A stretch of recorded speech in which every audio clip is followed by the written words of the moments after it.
The honourable member for South Okanagan, West Kootenay.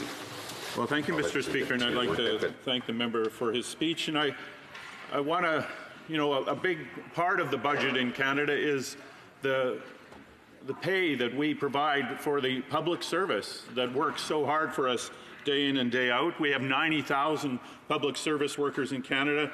They're back to the bargaining table today, April 30th. And in 2015, the Prime Minister said that his government would work to restore trust and respect for the public servants, and that the public service is a partner that must be valued.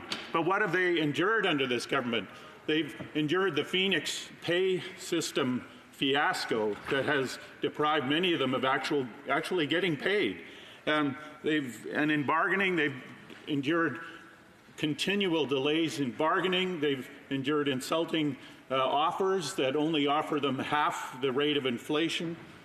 And so I would just like to ask the member that whether the Liberal government will commit to negotiating a fair contract with our public servants and really treat them with the respect that they deserve and that the Liberals promised them 4 years ago and haven't delivered. Thank you.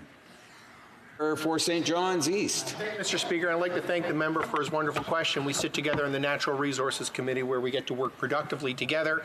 And of course, I had the opportunity to meet with PSAC members in my riding last week. They came to me with concerns about Phoenix, as the members raised, as well as certain concerns about whether or not pay for skilled trades within the public sector are properly compensated, whether or not pay agents under Phoenix are properly compensated, the types of maternity benefits spreading that are allowed under the EI program, whether or not that should be expanded under the current round of negotiations for the civil service. And I understand as well there's a gap of maybe the federal government offering compensation of an extra 1% and some additional steps in the compensation matrix, while the public sector was asking for a 3.5% increase in pay.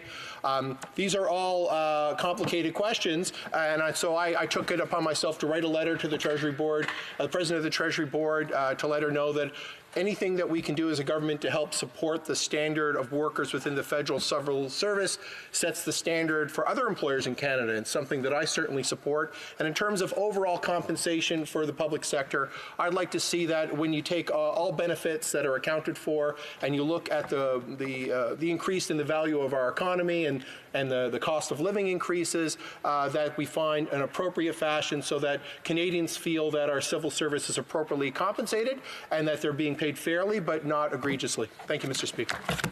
Questions and comments. The honourable member for Avalon.